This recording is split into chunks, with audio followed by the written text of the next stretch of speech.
Welcome to Cheese in Depth. I'm Michael Landis, and today we're talking with Chris Roelli. Today's webinar is sponsored by the Dairy Farmers of Wisconsin.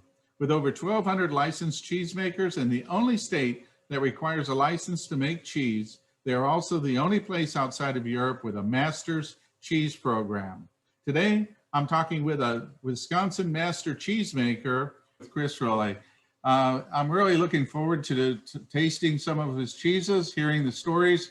These are really amazing cheeses. We had talked just before we started about the uniqueness of his cheese. And as I was looking to put the pairings together and starting to taste, I came to a conclusion that there really isn't an exact duplicate somewhere along. These are all very American originals, and I'm really excited to hear more about each of the cheeses, hear more about Chris, and I'm gonna turn it on over to Chris and let him get going here. Chris?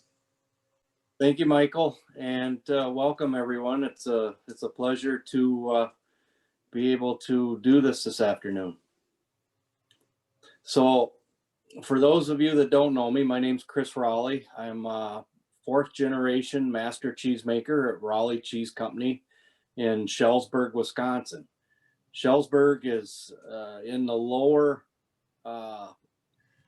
southwestern corner of the state of Wisconsin, and we are in Lafayette County, which neighbors Greene County, Wisconsin. And between the two counties, we produce the overwhelming majority of cheese in the state of Wisconsin. We've got a very strong support system for the dairy industry and for the farmers that produce the milk and for the cheesemakers that produce the cheese. So I'm looking forward to this session, and I'm glad that you can join us, and we're going to have fun.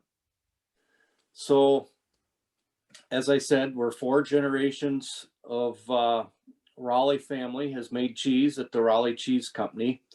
The picture on the left is a picture of myself and my dad, my grandfather, and my great-grandfather. My great-grandfather immigrated from Switzerland, and that's how our family history of making cheese in the United States took off.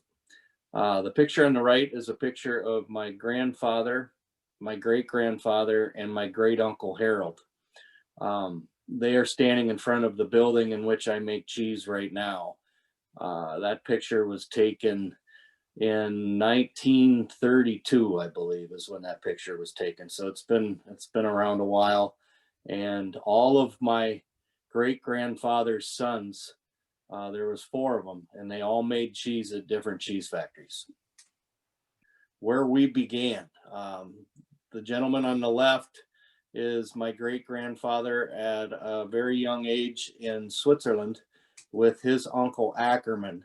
And that's where he learned to make cheeses in the Swiss Alps and also somewhat in the French Alps too. He had traveled and learned to make cheese in his homeland before he immigrated to the United States. Next slide, please. So I'm a master cheesemaker, and Wisconsin has, in the United States, the only master cheesemaker program available. It is the kind of the highest form of our craft that we can achieve as a cheesemaker. And in Wisconsin, to become a cheesemaker, you have to get a license. It's the only place in the United States that requires a license to make cheese. And they do that to help protect our dairy industry as a whole. In the state of Wisconsin, the dairy industry is responsible for practically $43 billion worth of revenue.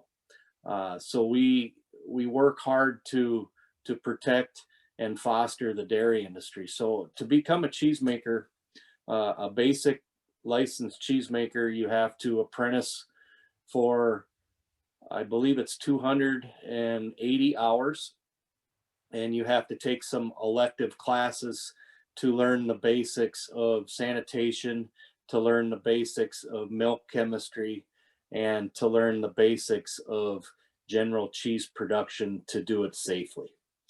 Once you've become a licensed cheesemaker, the next highest level of that craft is the master's program. There's 60 of us right now acting master cheesemakers in the United States.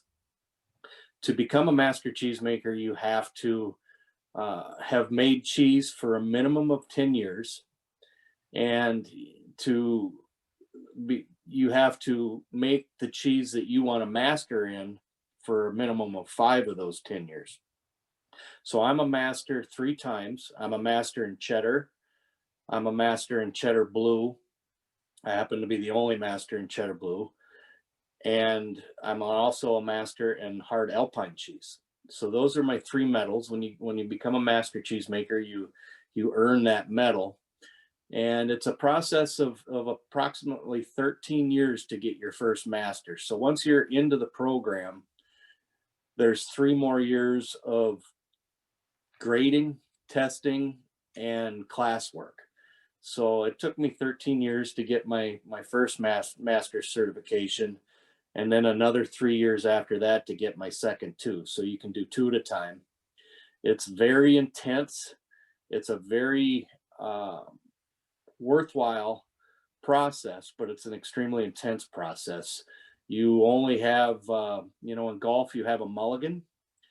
And when they grade your cheese and when they test your cheese, you get 1 mulligan over the 3-year period. So you have to really be on your spot on your game, because if you're not, then you're not going to make it through. But I'm very proud of my master's certifications, and I believe wholeheartedly that it has made me a far better cheesemaker than I would have been had I not gone through the process.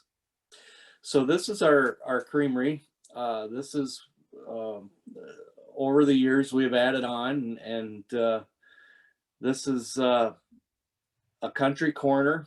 So there's 2 highways intersect, and we're right out there, right out in the open, so to speak. So there's a lot of traffic. We're in a very good spot, and 4 generations, like I said, of my family have made cheese here. The original part of the building is the raised part of the building. Is that was the original country co-op cheese factory. It was built in the late 1800s, and it was started by the neighboring farmers. On all 3 sides of us, there was neighboring farmers, and they started that co-op. And then my great grandfather took the job making cheese for that co-op, and that's how my family started there. Over the years, we've bought the co-op, and we are now a privately owned cheese manufacturing facility. But we're small. We like to say we're in the smaller 5 percentile size of cheese production, especially here in Wisconsin. In my county alone, there's more than 6 cheese factories that will produce in 2 weeks what we can in a year. So we don't aim to be the largest. We like to say quality over quantity. Is a picture of the inside of our cheese making facility, and it kind of shows what it takes for equipment. The picture on the left is the main make area for our cheese. The background is our cheese press. There's wheels pressing there. In the middle is our cheese vat. That right there is a 300-gallon cheese vat. It'll hold about 2,680 pounds of milk. And then our pasteurizer is the piece of equipment in the forefront there. That is what we use to process the milk to remove harmful bacteria that may have come in contact with the milk between the cow and the consumer. The overwhelming majority of the cheese that we make is considered pasteurized, but we do also make some raw milk cheese as well. Our Alpine cheese that you'll taste today is a raw milk cheese. We also have one large vat that will hold 10,000 pounds of milk, and we make cheese 5 days a week, Monday through Friday, and we generally will make one batch per day. We source our milk from one dairy farm.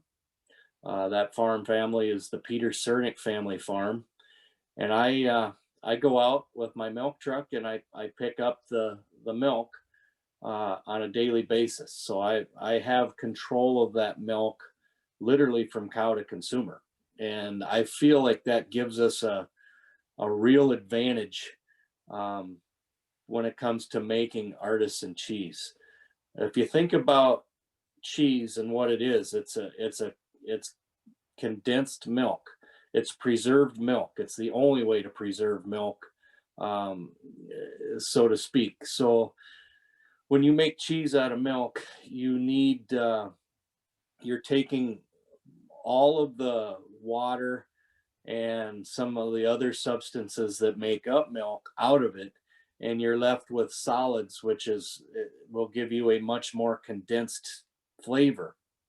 And because of that process, you have to start, and it's absolutely imperative that you start with the highest quality milk to make the highest quality cheese, because any flavor that's off will transfer.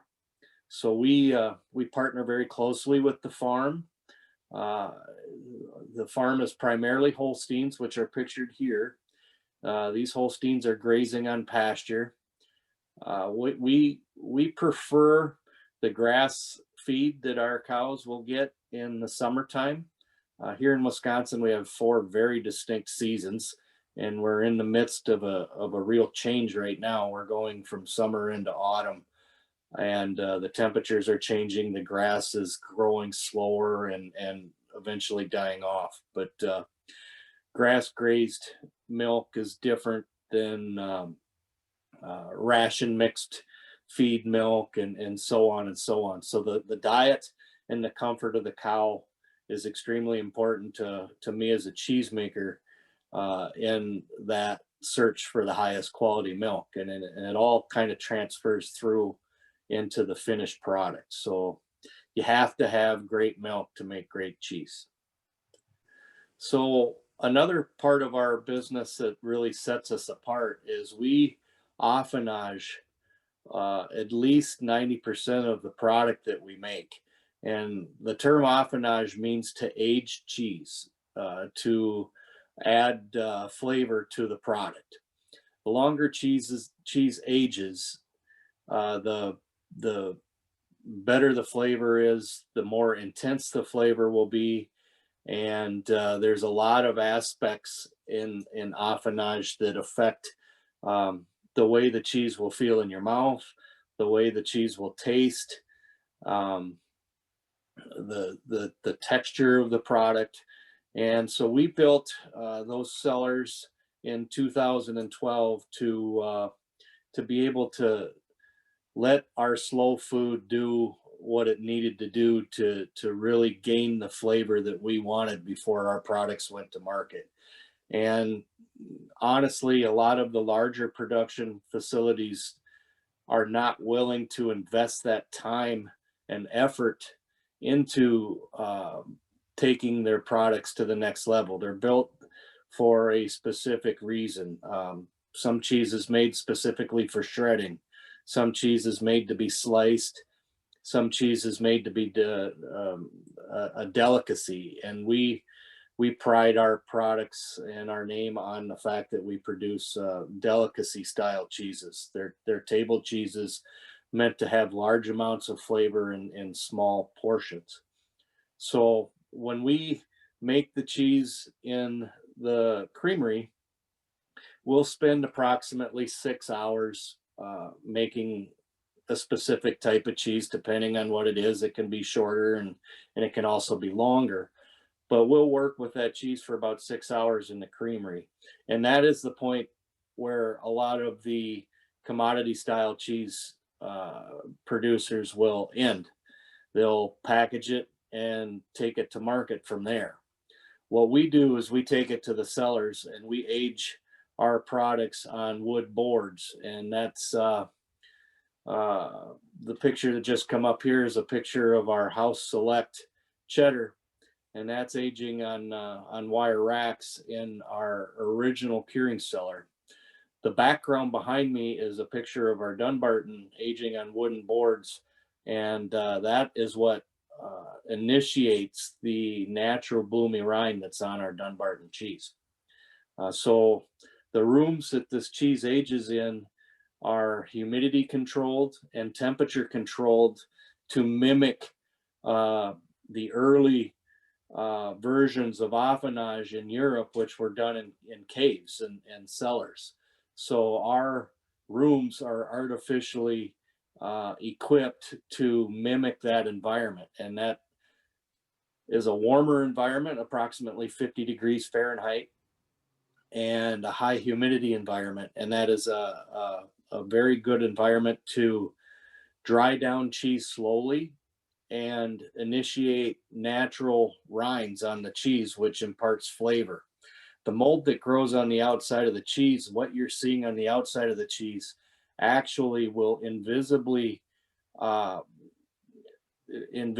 reach the center of the cheese. There are roots, so to speak, that go from the outside of the cheese into the center of the cheese to develop the flavor profile that those molds, beneficial molds that grow on it, will impart in the product. And we're breathing those molds in. They aren't commercially added to the product. We're not inoculating the rinds of our cheese with anything, with the exception of our Alpine cheese, which we'll talk about here in a little bit. But the bloomy rind cheese is the mold that's growing in the air.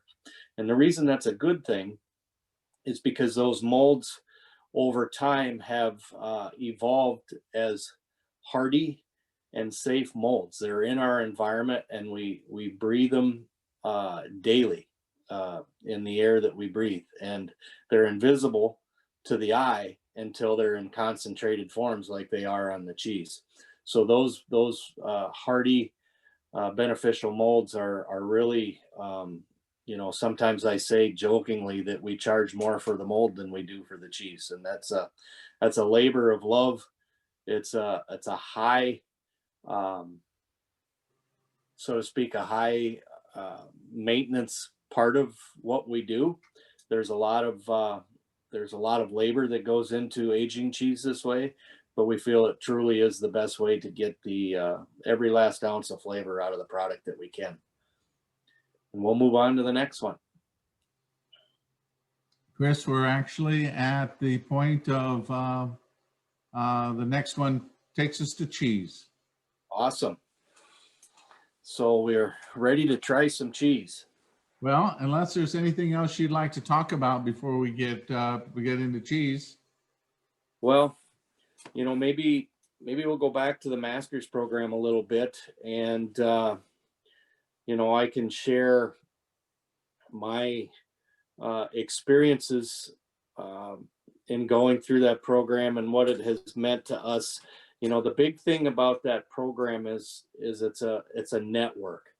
It is a highly regulated network of cheese experts, so to speak, manufacturing experts, affinage experts, and industry experts that, when you become a master cheesemaker and you get the nice medal, and there's some really nice stuff that comes along with it, but the most important part of it is the inclusion in that network of other cheesemakers. I can call any of the other master cheesemakers at any time and bounce questions off them, and that's really what they were trying to create, I think, when this was conceived. I think it's 20 years ago already, that it wouldn't be just achieve the certificate and move on. It's a continuing certification. It's a certification that I have to recertify every year, And the recertification process is essentially more grading of our batches of cheese, and they also test them at a certified lab to make sure that they meet the standards of identity for each specific cheese that we're working with, and that's really important, especially in the marketing side of things, because when you go to a grocery store and you're buying cheddar, you want to know that you're buying something that is consistent with what you know cheddar to be. And so cheddar has very specific criteria that makes it cheddar, and that is something that we have to all follow, and our cheese has to meet those criteria to be able to call it cheddar. My master's mark is actually that picture of me that it goes on all of my packaging, and it's a very specific brand that when you see my picture on my label, you know that you're getting quality. So that's one of the things. Another thing that we're really proud of is this past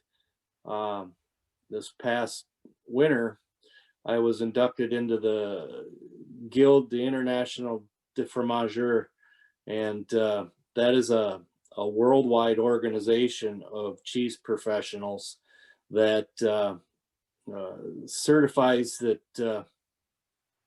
that we actually know what we're talking about, which is it's more of that. It's more than that. It's an honor to be included in that group as well. So it's a worldwide recognition that we have succeeded at our craft. Well, congratulations on the being part of the international, group. I was inducted in 2011, and it's always been a pleasure being in such esteemed company. So, congratulations. And you as well. I think that the neat part about the Guild is that it's not just cheesemakers, it's cheese professionals, cheese industry professionals. It's it's mongers, it's industry executives, it's cheesemakers, it's support staff, it's all of the above, scholars, and it forms a group as a whole. They're in another network that extends beyond borders, and it's something that you don't hear a lot about, and you don't see. There's not a lot of outside of the the pageantry of the induction. It's not something that you see a lot about in the industry, but behind the scenes, it is a something that many people are very proud of. Absolutely. Absolutely. It's good to belong to that group. It's dedicated and, focused on creating better education and better cheeses. So great. That's what it's all about at the end of the day is just becoming better at what we do, and bringing new things to the market for people to enjoy. And I think, that's the biggest, not a lot of people can say that they truly enjoy what they do. And, the old adage is if you love your job, you never work a day in your life. And this is one of those jobs that literally is 7 days a week of labor, but I so much enjoy what I do, and it's a family lifestyle type job. So my family, both my kids and my wife are all involved in the business, and in one way or the other, and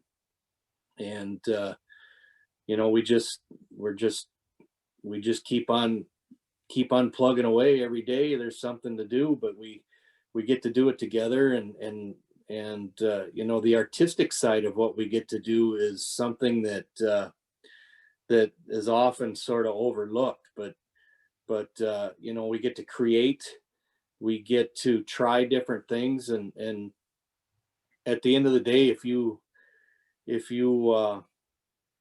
look back over the generations of cheese, you know, 20, 30 years ago, that wasn't the case. There was a lane and you stayed in it. You made cheddar, you made brick, you made Colby.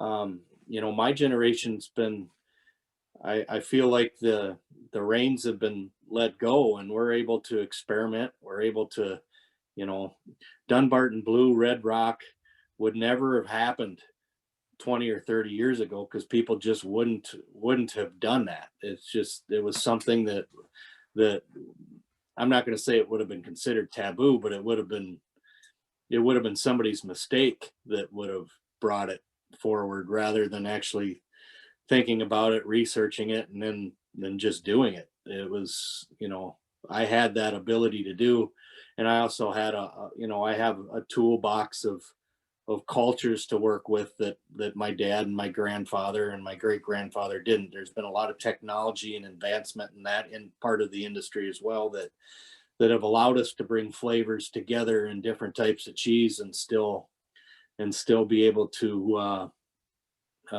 get some age under them and create with them.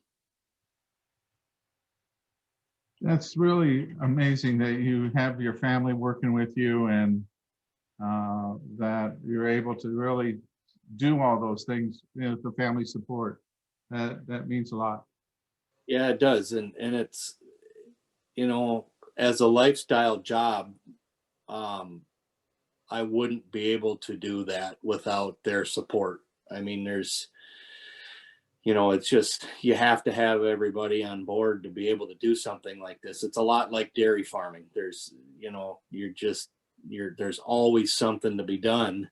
And you make time for family and you make time for work and you juggle that. But when everybody's there with you, it makes it a little bit easier to do, and everybody understands the sacrifice that it takes to run a business like this. And we're, you know, being small like we are, we don't have the luxury of you know, revenue to pay multiple people to do specific jobs. We all do, pretty much everybody can do everybody's job within our organization. And I have two outside employees and myself in the factory, and that's it. And then in the store, my wife runs the store and my daughter works in the store, and my son will work with me. They're both in school, but they work with us when they're able, and everybody just kind of pitches in where needed. And that's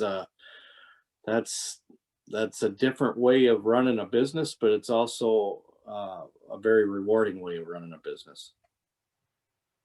I can see that. Absolutely.